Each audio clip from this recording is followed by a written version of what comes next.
For the 9th year in a row, Finland has just been named the happiest country on Earth, again beating out nearly 140 other nations, with Iceland, Denmark, Sweden, and Norway all sitting right behind it in the global top 6. And yes, you've probably heard the claim that goes along with this, that people living through 6 straight months of total darkness somehow end up happier than almost anyone else on the planet. Here's the part almost nobody corrects, and it's actually more interesting than the exaggerated version. The real number, even in the northernmost Nordic cities, is closer to 2 months without a sunrise at all, not 6. What actually stretches across 6 months is something subtler and far more manageable. A long season of short days and long, early darkness, not total blackout. And once you understand that distinction, the real secret behind how an entire region stays this content through their hardest season starts to make a lot more sense. Let's get straight into it, because that's the promise of this video. The reason Nordic countries keep topping happiness rankings, despite genuinely brutal winters, isn't resilience alone, and it isn't luck. It's a specific set of practices built entirely around surviving low light and long nights without letting that season quietly drain the whole year's well-being.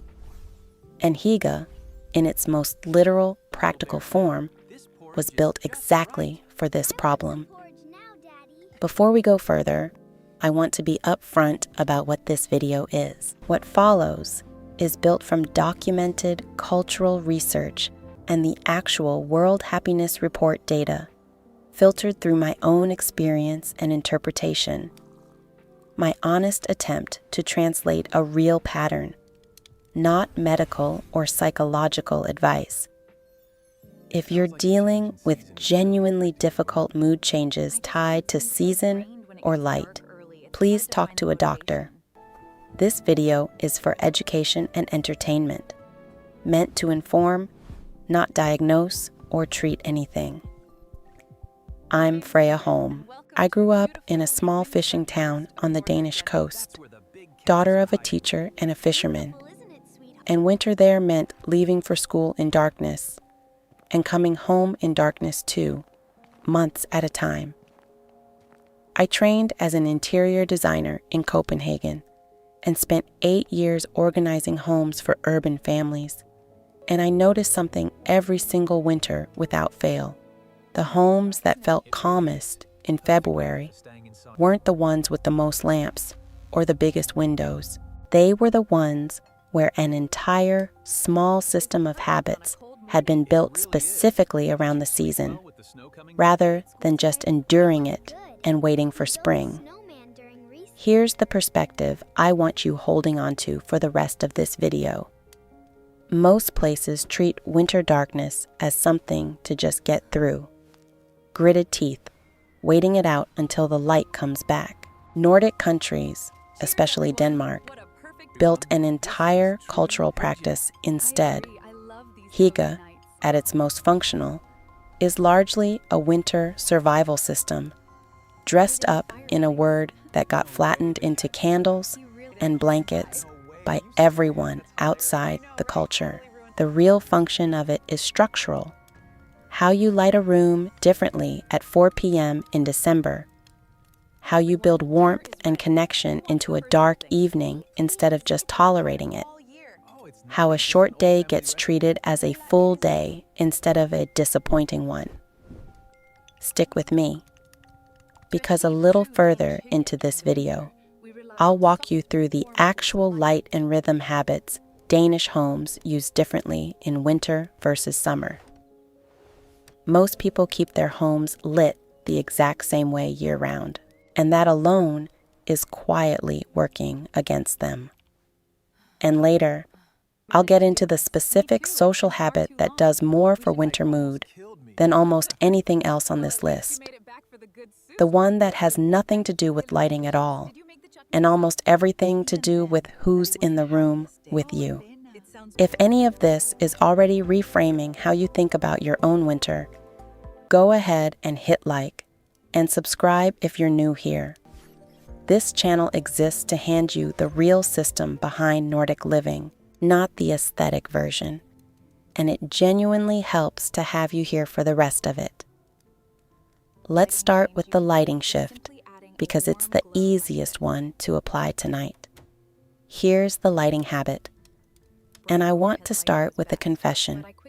For years, even after moving back to Denmark as an adult, I kept my apartment lit exactly the same way in December as I did in June. One main overhead light, on or off, no in between. It took me embarrassingly long to notice that this was quietly making winter evenings feel worse, not just darker. The actual habit Danish homes lean on is layered, warm lighting instead of a single bright source. Multiple small lamps at different heights around a room, a floor lamp, a table lamp, candles, rather than one harsh overhead light flooding the whole space evenly. Overhead lighting mimics daylight, flat and shadowless, which is exactly wrong for a dark evening. It tells your body it's still daytime when everything outside the window says otherwise. Layered, low, warm light does the opposite. It signals evening, rest, a shift in pace. The same way dimming a restaurant's lights makes a room feel later and calmer than the same space at noon. I remember my mother doing this without ever explaining why. By 4 p.m. in deep winter, the overhead light in our kitchen simply never went on. Just the lamp over the stove, a candle on the table, and somehow the whole room felt less like waiting for spring and more like exactly where you were supposed to be. The shift is genuinely this small. As the days shorten, swap your main overhead light for 2 or 3 smaller, warmer sources positioned around the room you spend evenings in.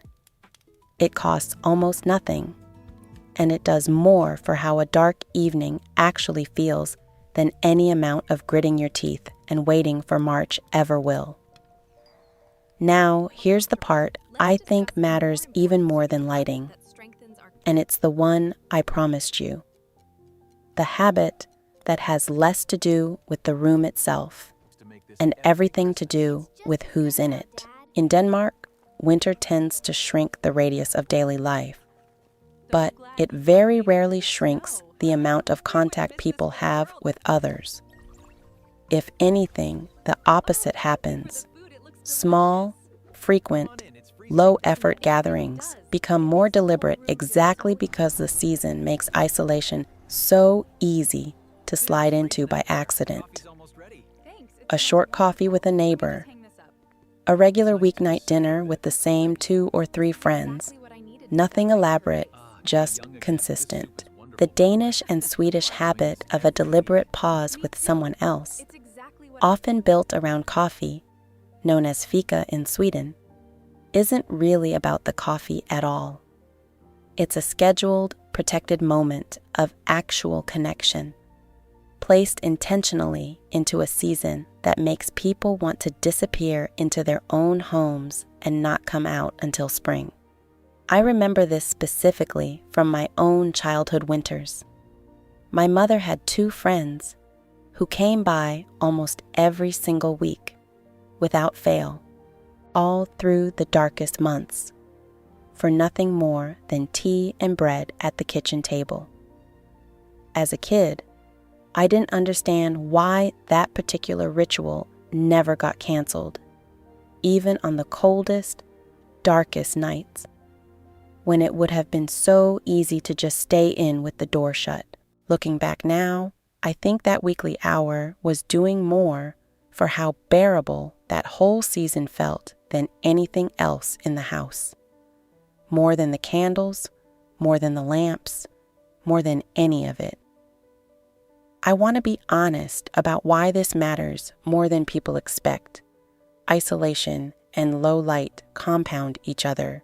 Dim days make it easier to withdraw, and withdrawing removes exactly the thing, other people, physically in a room with you, that would have helped counter the low mood the season brings.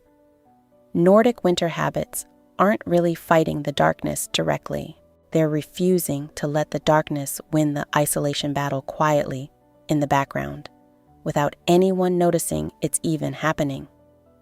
The shift here. Pick one small, low-effort gathering. Coffee, a short dinner, even a phone call that turns into someone actually coming over, and make it recurring through the darkest months, specifically. Not just whenever it happens to feel convenient. Not a big event.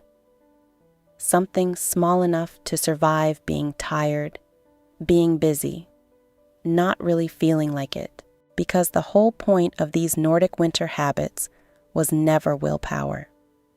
It was building the calm and connection in ahead of time, so you don't have to find the energy for it on the exact evenings you have the least of it to spare. Here's why this actually explains the happiness rankings better than climate or money ever could. The World Happiness Report doesn't just measure GDP. It weighs things like social support, freedom to make your own choices, and a general sense of trust in the people and systems around you just as heavily. Finland isn't warm. It isn't sunny. It genuinely goes through some of the darkest, coldest stretches on the planet, and it still keeps winning year after year, because the report is measuring something these lighting and connection habits speak to directly. Do people feel supported? And do they feel like their daily life is actually built to hold them through the hard parts, not just the easy ones? A country can't buy its way to that kind of stability. It has to build it into daily habits, repeated so consistently they stop looking like effort at all. So here's the simple version, starting tonight, as the days keep getting shorter wherever you are. First, turn off the overhead light this evening and light one lamp or one candle instead, somewhere you'll actually sit. Let the room tell your body it's evening, not still daytime pretending otherwise. Second, text one person tonight and put something small and recurring on the calendar. Coffee, a short call, dinner. Specifically because the season makes it easy to let contact slide, not because you're waiting until you feel like it. That's genuinely it. Not a personality shift, not a perfect Danish winter transplanted into your life overnight. Just light that matches the hour. And one person who knows you'll actually show up, even in the dark months, especially in the dark months. I think about my mother's kitchen table more than almost any other memory from those winters.